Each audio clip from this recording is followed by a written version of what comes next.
Muito boa noite, nós estamos iniciando o Saúde Integral e nessa noite vamos falar sobre atividade física. No dia 6 de abril nós comemoramos o Dia Mundial da Atividade Física e nós estamos aqui com o Dr. Fábio Carvalho, ele que é cardiologista, hemodinamicista e também coordenador dos serviços de hemodinâmica da Unimed e do Hospital HC aqui da Unesp em Botucatu. Seja muito bem-vindo, Dr. Fábio. Muito obrigado, Júlia, um prazer, boa noite a todos, um prazer estar aqui novamente para a gente falar um pouquinho sobre atividade física e saúde integral, muito legal. Isso, atividade física hoje, mais do que um tratamento, é uma opção de vida, né? Sem dúvida nenhuma. Eu acrescentaria que a atividade física ela é uma necessidade, ela é absolutamente fundamental, tanto para o bem-estar do corpo quanto também da mente, né? Então ela faz bem para o corpo, faz bem para a mente, então ela é necessária, as pessoas precisam realmente melhorar a consciência da atividade física, né? O sedentarismo ele é muito prevalente, não só no Brasil, mas no mundo todo, as pessoas estão cada vez menos ativas, então as pessoas têm que se conscientizar que tem que colocar o corpo em movimento. É uma preocupação de alguns poderes públicos a respeito de se promover a atividade física, né? E de se ter espaços para o desenvolvimento, né? O que você acha dessas iniciativas que a gente vê hoje e o que, na sua opinião, poderia ser melhorado aqui na nossa cidade a respeito disso? Eu acho muito importante essas iniciativas públicas de pelo menos tentar melhorar essa consciência da importância da atividade física. Então, eu acho que é importante esses equipamentos de ginástica que a gente vê nas praças, mas é importante também a gente falar um pouquinho sobre as ciclovias, né, algo que poderia ser estimulado, né, que tem toda essa questão de mobilidade urbana, é um problema complexo, a gente entende, mas o uso da bicicleta ele é aqui em Botucatu não é muito fácil não, porque tem muita subida. Não é muito fácil. Mas é algo que poderia ser estimulado até a princípio como lazer, não é? Talvez menos como meio de transporte, mas o uso da bicicleta, sem dúvida, é uma grande ferramenta. E acho que também os parques, né, os lugares de convivência para você poder fazer uma caminhada com tranquilidade, né, sem ter que ficar disputando espaço com carro na rua. Né? Então, é possível fazer atividade física aqui no centro. Né? Muito difícil, né? Muito difícil, fora o risco, né? O risco danado que se corre aí. Então, ter espaços realmente designados para essa finalidade, tanto para caminhada quanto para bicicleta, espaços de recreação também, de lazer com a família, isso tudo é muito importante. A atividade física hoje, a gente pode, tem uma limitação, tem uma recomendação, a gente vê as pessoas falarem muito 3 vezes por semana, mas qual que é a recomendação mesmo hoje? Você que é cardiologista e pratica atividade física, o que você orientaria os pacientes hoje a ter um hábito saudável? Qual seria essa frequência hoje? Quantos minutos deveriam ser realizados essa atividade física? A atividade física, de acordo com as recomendações da Sociedade Brasileira de Cardiologia, elas devem ser no mínimo 150 minutos por semana. Tá? Para atividades físicas moderadas ou 75 minutos por semana para atividades físicas intensas. Então, você pode pesquisar na internet, é facinho achar a famosa pirâmide de atividade física. Do mesmo jeito que tinha aquela pirâmide alimentar, né? Então, também tem a pirâmide de atividade física.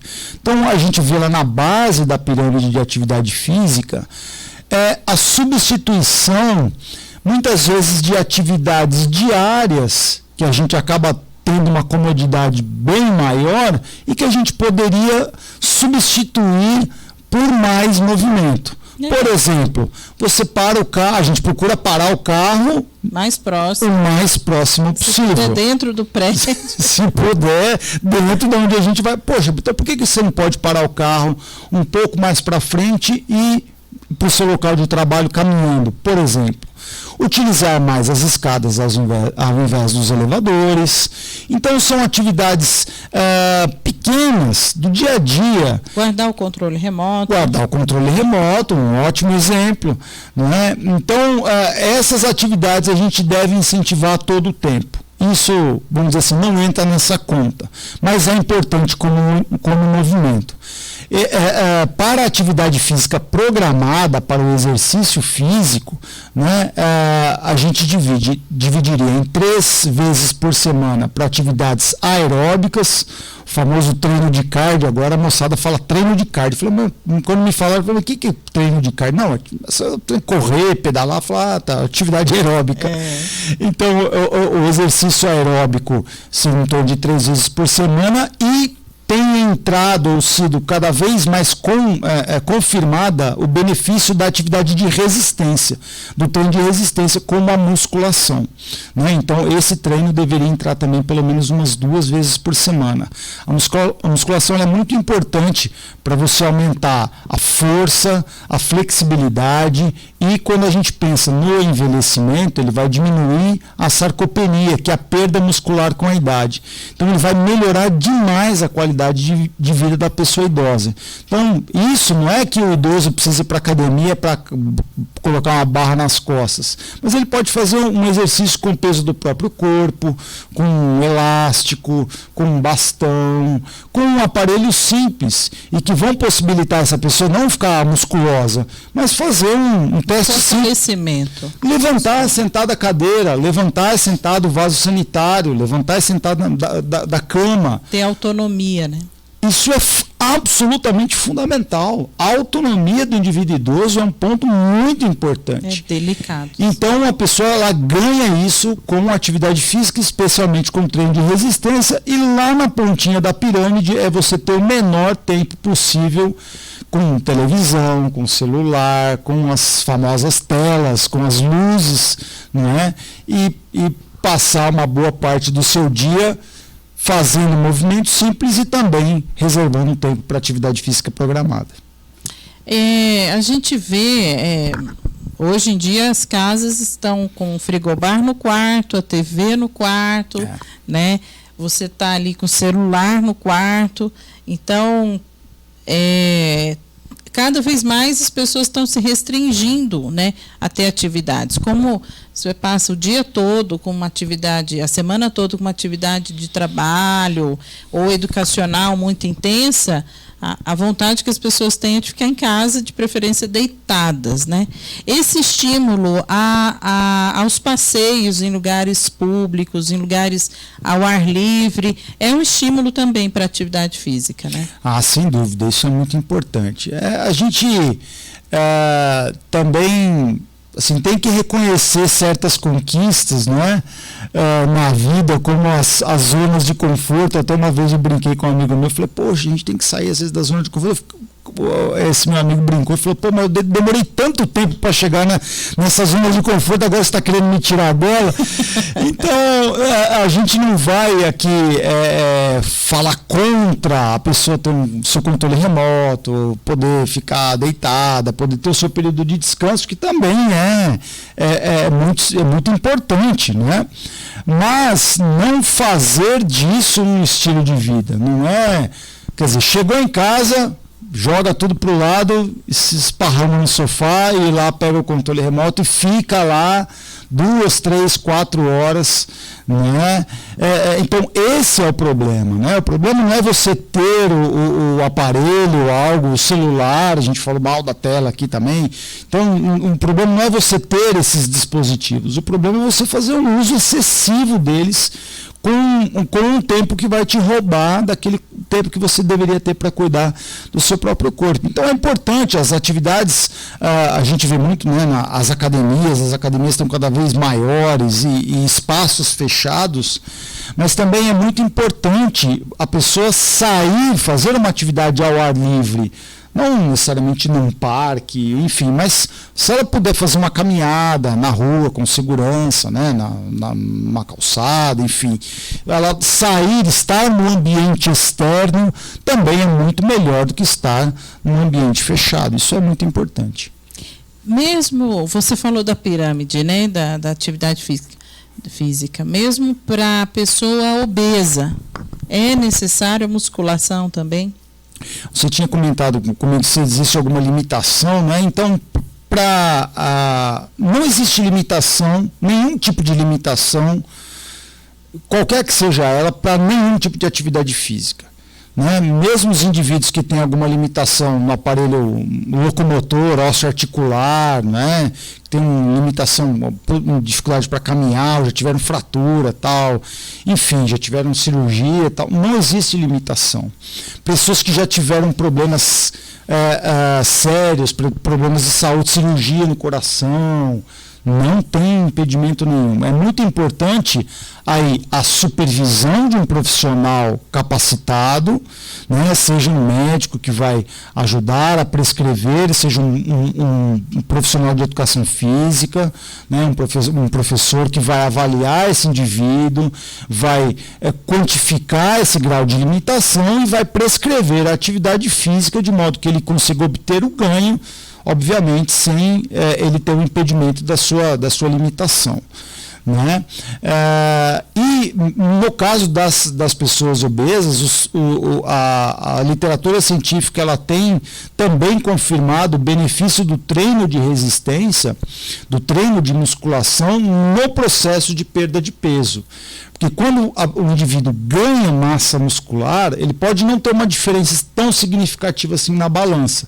Essa é uma expectativa, né? As pessoas querem perder, querem que vê o númerozinho lá diminuir.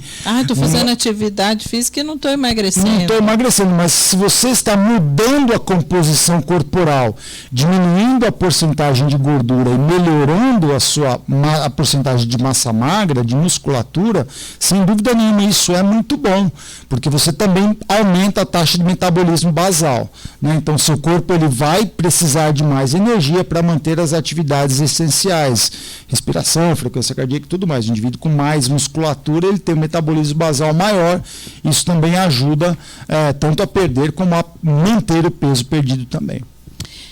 Você falou das intensidades das atividades físicas. Você poderia explicar o que seria de baixo impacto, médio, alta intensidade de atividade? Quais são, basicamente, as atividades que se enquadram aí nessas categorias? Só para os nossos espectadores terem um pouquinho mais de entendimento.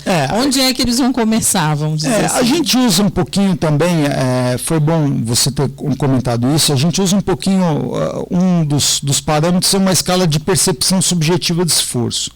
Existe uma escala chamada escala de Borg, né? Uma escala que a gente adaptou um pouquinho, ela vai de 0 a 10, e aí você tem do indivíduo em repouso, não fazendo nenhuma atividade, 5 uma atividade moderada e 10 uma atividade máxima. Então a atividade que a pessoa consegue falar normalmente, ainda é uma atividade moderada, ela começou a ter um pouquinho mais de dificuldade para falar, já ficou um pouco mais ofegante, a gente já está falando de uma atividade intensa. Então nem sempre a atividade intensa para mim vai ser intensa para você. Exatamente, isso é muito relativo. Isso é muito relativo. Então, para um indivíduo que tem um bom condicionamento físico, para um indivíduo que está treinado, para esse indivíduo uma atividade intensa seria uma atividade impossível para um indivíduo não treinado. Né? Então, realmente esse conceito de moderado e intenso é um conceito muito relativo. Também ele tem a ver com a frequência cardíaca, que são as adaptações fisiológicas, a resposta natural do organismo ao exercício físico. Né? Então, isso também é importante a gente mensurar isso, existem métodos para isso, como o teste ergométrico, né? O teste de esforço, onde você faz lá na esteira e o médico vai avaliando a frequência cardíaca, vai avaliando a pressão arterial.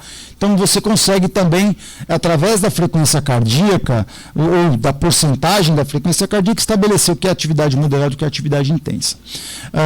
Mas a percepção, para quem não tem, nem todo mundo tem um relógio capaz de medir a frequência cardíaca, né? Então, essa percepção subjetiva de esforço, ela pode ser uma ferramenta bastante útil. Como cardiologista, para quem está sedentário, né? E no mês passado nós tivemos o mês, né? O Dia Mundial de Combate ao Sedentarismo, né? você recomenda que quem não tem uma atividade ou que está sedentário, faça uma avaliação médica, passe com um cardiologista? Você aconselha a se fazer um teste ergométrico, simulando uma atividade física e poder fazer, ter uma noção melhor do tipo de atividade física que é mais indicada para aquele paciente? Eu acho que esse é um ponto muito importante, que é a realização do check-up cardiovascular. Então, para todos os indivíduos acima dos 35 ou 40 anos que estiverem assintomáticos, é muito importante, principalmente se o indivíduo estando assintomático, mas se ele tiver um antecedente de outras doenças, se ele for um indivíduo hipertenso, se ele tiver problema de colesterol, se ele for um indivíduo obeso, que ele está querendo sair do sedentarismo e iniciar uma atividade física, então é importante que ele passe por um check-up cardiovascular e principalmente se o indivíduo tiver algum sintoma. Então, se o indivíduo vai fazer algum tipo de atividade, ele tem cansaço, falta de ar, que muitas vezes pode ser desproporcional ao esforço realizado. Então, a pessoa vai subir um lance de escada, um lance simples, em vez de chegar um pouco cansado, não, ela chega lá ofegante. Opa, isso é uma resposta desproporcional ao esforço realizado, esse é o sintoma de alerta. Então, se a pessoa tem palpitação, dor no peito, tontura, isso é importante checar e aí fazer exames. Então, com uma triagem de exames especializados, como o eletrocardiograma, o teste ergométrico e um ecocardiograma, você consegue triar a grande maioria dos casos, e na ausência de sintomas e na ausência de alteração nesses exames, o médico é capaz de liberar o indivíduo para fazer o seu exercício físico com segurança. Se houver algum problema em alguma dessas etapas, aí a gente precisa talvez caminhar para uma investigação adicional, já pensando naquilo que pode estar errado. Então, se eu recebo um indivíduo que ele é assintomático, por exemplo, ele não tem sintoma nenhum, mas ele tem a pressão alta, ele toma remédio para pressão, ele tem problema do colesterol, ele toma remédio para o colesterol, ele está um pouco acima do peso. Eu estou colocando um exemplo geral, mas é um exemplo bastante frequente. Sim. Exato. Então, esse indivíduo ele faz o eletrocardiograma lá de repouso, deitadinho, e está tudo bem. Está legal. Ele faz o ecocardiograma está tudo legal, está tudo bem. Não tem alteração no músculo do coração, nas válvulas, está tudo bem, legal. E ele vai fazer um teste ergométrico, e esse teste ergométrico ele vem alterado. Aí por parâmetros técnicos que não vem ao caso. Mas esse não é um exame normal. Opa, já vai acender a luz amarela lá no cardiologista, ele vai falar, então nós vamos ter que aprofundar essa investigação, pensando que pode ter uma artéria entupida lá no coração, que talvez a gente precise tratar antes de liberar esse indivíduo com segurança para uma atividade física. O teste ergométrico, ele simularia um esforço físico numa atividade física. Exato. E dependendo do que se vê, poderia acontecer, ter consequências durante a atividade física. Exatamente. Sem esse acompanhamento. Exatamente. O teste ergométrico ele é feito com o indivíduo, pode ser numa esteira ou numa bicicleta.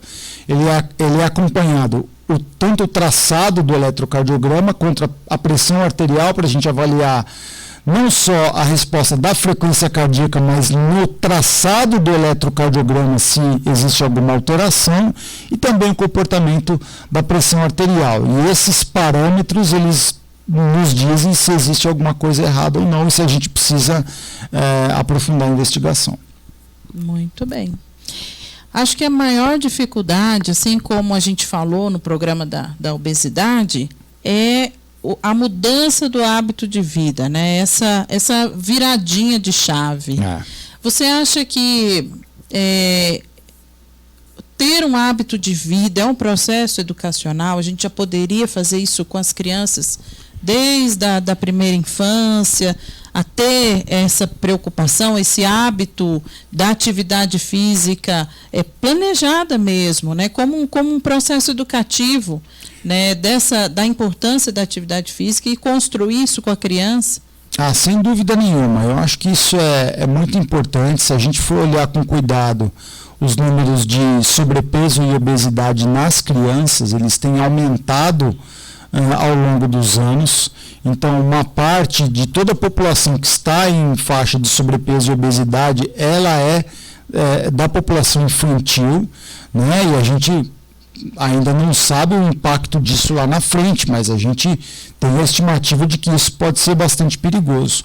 Então, é muito importante, além de cuidarmos da parte de alimentação, né, também estimular a prática de atividades físicas. Agora, é muito interessante isso, né, porque também não pode ser aquela coisa, faço o que eu digo, não faço o que eu faço. A criança ela vai olhar o exemplo dos pais, né? Então não adianta nada o pai pegar o controle remoto, sentar no sofá e abrir uma cerveja e levar o filho na natação, por exemplo, né? Que é algo bem comum, levar o filho no futebol, né? Enfim, então, quer dizer, a criança é válido como atividade física, mas possivelmente isso não vai ter um impacto significativo no longo prazo, porque é importante, como você disse, criar essa cultura da prática de atividade física, e aí exatamente a prática vai falar muito mais que o discurso. Então, filhos de pais ativos, eles têm uma chance muito maior de também se tornarem ativos quando ficarem adultos. E filhos de pais sedentários também têm uma chance maior de permanecerem sedentários, porque o exemplo ele vem e começa dentro de casa, né? É poderoso o exemplo, né? Sem dúvida nenhuma. Então, é muito importante a gente incentivar os filhos, mas ao invés de somente incentivá-los no sentido de levá-los a algum lugar, por que não fazer junto algumas atividades? É claro que às vezes a criança ela vai ter uma atividade específica que ela quer fazer, o adulto não vai conseguir fazer junto. Mas havendo possibilidade, de repente, no final de semana, estar junto, além de ser uma atividade saudável por estar em família, você consegue praticar junto e aí você vai incentivando e consolidando essa cultura da prática de atividade física, que aí a criança tem uma probabilidade maior de levar isso lá na frente. As pessoas falam muito sobre uma atividade física que seja completa, vamos dizer assim. Existe isso mesmo ou isso é relativo para cada pessoa? Existe uma atividade, essa atividade ela é mais completa, ela trabalha muito bem a questão do peso, trabalha a questão mental, trabalha a questão da locomoção, das atividades relacionadas à locomoção. Existe uma atividade que se considere assim que seria mais completa hoje? Olha, há muito, isso vem desde que eu era criança, faz algum tempo. Eu lembro da minha mãe falando, né, e dos profissionais falando, olha, a natação é a atividade mais completa, né, porque ela trabalha muito a parte cardiorrespiratória, melhora da aptidão cardiorrespiratória e também envolve toda a musculatura, né? Trabalha os braços, as pernas, enfim, é um trabalho completo. Então, eu acredito que esse é um princípio que não mudou muito. Não saiu de moda. A natação é um exercício excelente e se a gente for trazer isso para a vida adulta, talvez ele seja até mais indicado por não ter impacto, né? Então muitas pessoas não conseguem fazer um exercício como caminhada, corrida, tal, porque tem alguma dor, alguma limitação. Então, os exercícios no ambiente de água também vão ter grande benefício, não especificamente a natação, mas exercícios onde você tira o impacto e você consegue trabalhar também a musculatura. A água é um excelente meio para desenvolvimento tanto da parte cardiorrespiratória quanto para desenvolvimento de musculatura. Eu tenho um trabalho interessante que eu li, há poucos dias ele foi publicado, falando sobre a importância do tênis para os indivíduos até com mais idade, os indivíduos mais idosos, porque ele também tem essa propriedade de trabalhar, essa característica de trabalhar diversos grupos musculares, tanto membros inferiores quanto membros superiores, trabalha muito a parte cardiorrespiratória, né, exercício aeróbico, então também o exercício neurológico. Muito, coordenação, né? Mas é um esporte que também tem mais limitação, né? A pessoa se machuca mais praticando, ou é mais difícil para ela praticar se ela tiver algum tipo de limitação. Mas com relação à prescrição da atividade física, eu acho que o mais importante de tudo é a pessoa fazer uma atividade que lhe dê prazer. Esse é um ponto fundamental. Então, se a gente chegar e falar, não, vamos prescrever natação para a Júlia vai precisar nadar. Você pode falar, poxa, mas eu detesto natação, não sei nadar, não gosto, não tenho o menor interesse. Mas a indicação médica, né? Vocês estão vendo. Mas às vezes a pessoa pode não gostar, e isso é um fator limitante. A pessoa vai, começa a praticar, pratica por 1 mês, 2, depois ela tem uma chance... Sente aquela obrigação, né? Exatamente. Então ela tem uma chance maior de descontinuar, de sair daquela atividade. Então é muito importante a pessoa encontrar uma atividade que lhe dê prazer, que ela fique esperando, né? Hoje é o dia que eu vou juntar com a turma lá para jogar meu futebolzinho, ou as mulheres vão jogar meu vôlei, agora está muito na moda o beach tênis, né?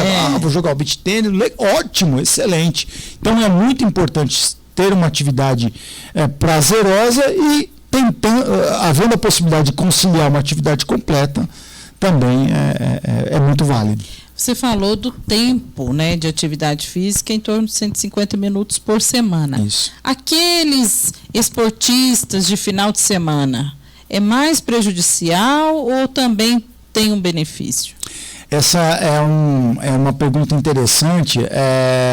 Isso também é bastante consolidado na literatura, inclusive saiu também um estudo recente. Nos Estados Unidos eles têm uma expressão para isso que eles chamam de guerreiros de final de semana, né? Os Weekend Warriors, né? O WW lá tal. Então traduzido aqui para a gente, são os guerreiros de final de semana. É a pessoa que não faz nada durante a semana e chega no final de semana, passa, por exemplo, para nós aqui, passa 3 horas jogando futebol. A manhã toda. Depois passa a manhã toda. Isso. Então, esse período de atividade física, ele é importante e ele faz bem. O problema é que para uma determinada atividade física, pode ser que somente a prática por um longo período, uma vez na semana, ela predispõe ao aparecimento de lesão. Então, esse é um fator limitante. Então, a pessoa que, vamos pegar o exemplo do futebol, que a pessoa que gosta de jogar bola, gosta de jogar o seu futebolzinho, não abre mão do seu futebol no final de semana, ela deve se preparar para poder jogar o seu futebol durante um longo período no final de semana. Então, provavelmente a pessoa que é bom que ela tenha um reforço muscular, faça um trabalho específico, não um trabalho técnico com a bola, mas principalmente um trabalho muscular específico. Então tem um fortalecimento de membros inferiores, trabalho em coordenação, esse tipo de exercício. É importante, porque chega no final de semana, ela vai sair correndo, vai dar aquele pique, vai sentir a coxa, já vai ter um estiramento, já vai ter uma distensão. Parou a atividade física e aí já vai direto para o churrasco, né? Aí é pior. Não faz atividade e já vai direto para o churrasco. Então, somente salientando esse ponto, o tempo longo no final de semana, ok, mas a pessoa, se não fizer um trabalho específico, pode ter uma chance maior de ter uma lesão. Então precisaria fazer uma musculação também, além do futebol. Precisa. Isso existem muitas atividades, eu citei o exemplo do beach tênis, e esse a gente pode falar sobre ele, e outros, como há algum tempo atrás foi o CrossFit, né? Vou no CrossFit. Né? Então, a gente fala, o CrossFit machuca mais. Não acredito que ele machuque mais. Ele machuca mais se o indivíduo for mal orientado. Mas o problema é que muitas pessoas elas não têm um preparo muscular para fazer aquela atividade. Então, uma pessoa que, por exemplo, está saindo do sedentarismo, né, não tem uma musculatura condicionada, vai praticar o CrossFit ou vai praticar o beach tênis, ela tem uma chance maior de ter uma lesão. Então, a gente também tem que cuidar para que a pessoa faça a sua atividade física, mas também preserve a sua musculatura, as suas articulações, né, todo o seu corpo, no sentido de que ela possa fazer lá a sua atividade. Senão a pessoa vai 1, 2 dias lá, se machuca, pronto, já não pode ir por 6 meses. Então, esportes de muito impacto, de muito deslocamento, esportes de contato, eles vão demandar um preparo muscular, não é só simplesmente a corrida de rua. Também é um outro exemplo, né? Teve um boom de corrida de rua vamos pegar os últimos 20 anos. Então as pessoas, pela corrida de rua ser um esporte que você não depende de ninguém, você faz sozinho, e é um esporte relativamente barato. Eu até falo que não é muito barato, não é barato para quem está começando. Hoje você vai ver o preço dos tênis, você cai de costa. Mas a pessoa só colocava lá o tênis e saía correndo. Então muitas pessoas tinham lesão. Né? Então, até por não saberem escolher o tênis apropriado e não terem esse preparo muscular, acabam se machucando. Então, para uma atividade de impacto, de contato, é bom passar talvez por uma avaliação se a pessoa tiver algum problema, mas fazer um preparo muscular vai assim, eliminar muita dor de cabeça. E dor no corpo. Ah, imagino. Essa dor no corpo na pós-atividade física, principalmente nos primeiros dias, ela também é um fator que limita bastante, né? É um fator limitante. Isso é interessante, porque houve uma pesquisa no sentido de saber qual era o fator mais importante para a pessoa não permanecer na atividade física. Então, o fator principal era a falta de tempo, mais da metade. Mas um dos fatores relacionados foi exatamente esse. Poxa, eu faço uma atividade física e morro de dor no outro dia, que eu não consigo nem andar direito. Como é que eu vou trabalhar? Então, como que a gente acessa isso? Né? Então, por exemplo, às vezes a prescrição da atividade física ela foi muito intensa para aquele indivíduo naquele momento. Então, se a pessoa está saindo do sedentarismo, então talvez ela não possa fazer uma atividade física tão intensa. Então, vai fazer um treino de musculação, vai lá, já coloca bastante peso, ou já quer parecer que está se achando ali na academia, né? Quer mostrar serviço, enfim, se comparando com os outros, tem muito isso, né? Então a pessoa tem que respeitar os limites do próprio corpo, entender que ela está começando uma atividade, que gradualmente, à medida que ela for se tornando mais apta, ela vai aumentar a carga, mas ela tem que começar respeitando, entendendo e começar de leve. E isso, aí consequentemente você vai ter menos dor e aí tem uma chance maior de permanecer na atividade física, né? Você é um médico atleta de triatlo. Como é que foi essa conquista, né? Como é que foi esse caminhar aí para que você hoje fosse um atleta? Então, essa é uma história longa aí, uma história de pelo menos 15 anos, né, 17 anos mais especificamente. Eu já era cardiologista com quase 150 quilos, isso já estava me causando alguns problemas, né? E aí eu decidi tomar uma decisão radical, né? Na época a gente não tinha tanta opção terapêutica quanto tem hoje, né? Em termos das medicações, que são muito boas. Então eu decidi pela cirurgia bariátrica e eu sempre gostei de esporte, eu praticava esporte, mesmo com peso acima, né? Eu sempre gostei. Então para mim não foi difícil voltar a praticar esporte. Então eu até comentei da corrida de rua exatamente porque eu comecei com a corrida de rua.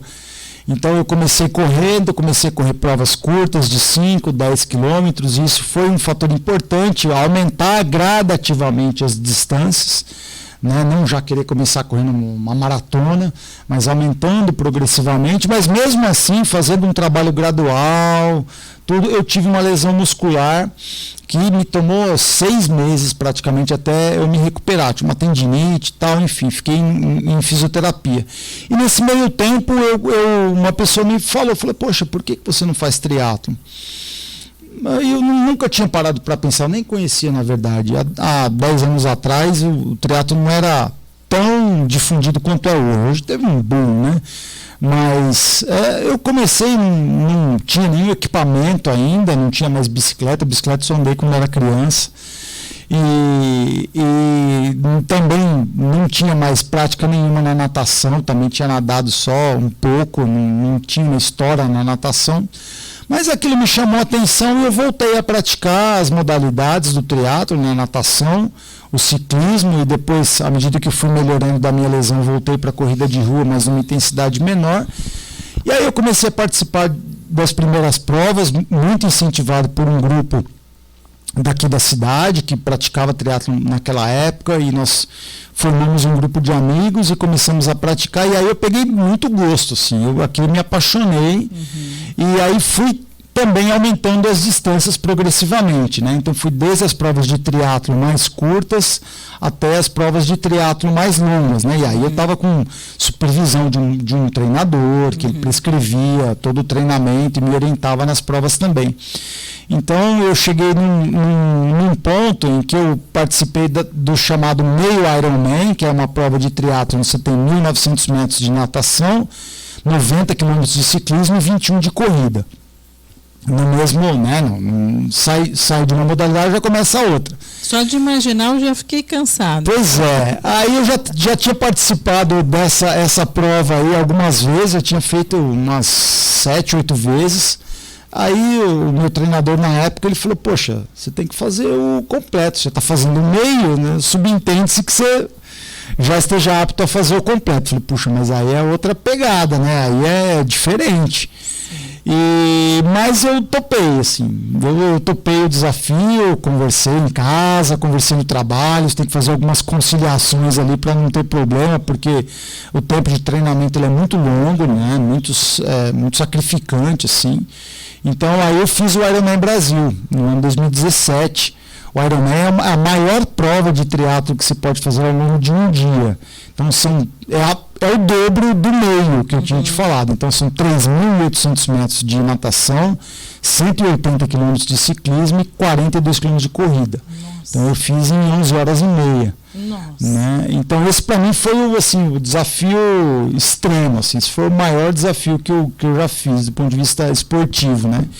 E foi muito legal, assim, eu vou estender um pouquinho o que você me perguntou, para dividir um pouco essa experiência, porque foi muito interessante não só alcançar o objetivo, mas depois que a poeira baixou, que passou esse tempo, foi olhar para trás, para toda essa jornada que eu percorri até chegar a essa prova, que foi muito emblemática, né? Mas foi perceber como o esporte ele transformou assim a minha vida, e o esporte ele tem essa capacidade, né, de transformar a nossa vida. Então a disciplina que você tem que aprender no esporte, a resiliência, a força mental, força de vontade, porque para treinar para fazer uma prova como um Ironman, que você tem que correr lá, pedalar 150 km um dia e correr 30 no outro, você não acorda com vontade. Você já acorda pregado, você já acorda cansado, você trabalhou a semana toda, você tem família, você é um indivíduo que não vive do esporte. Você está colocando aquilo dentro da sua vida. Inserindo, né, no seu processo. Não é? Então, aquilo demanda muita força mental, resiliência, é fazer cansado, é fazer sem vontade, é fazer quando você não quer, quando seu corpo está mandando você parar, você fala, não, vou continuar. Então, essa disciplina que você aprende com a atividade física, você transporta ela para as outras áreas da sua vida. Interessante. Né? Então isso melhora a sua confiança, melhora na hora de você tomar uma decisão, a sua segurança, a sua postura. Eu acho que isso refletiu para mim em todas as áreas, tanto na área pessoal quanto na área profissional. Isso foi muito importante. Então eu acho que a atividade física, no meu caso especificamente, foi essa prova, né? Foi muito emblemático aí o Ironman. Mas não precisa ser isso, né? Cada pessoa vai encontrar a sua dose de atividade física, como ela vai estar inserida no seu dia a dia, mas esse poder transformador da atividade física, todo mundo pode experimentar isso. Isso é a parte mais importante de todo esse processo, sem dúvida.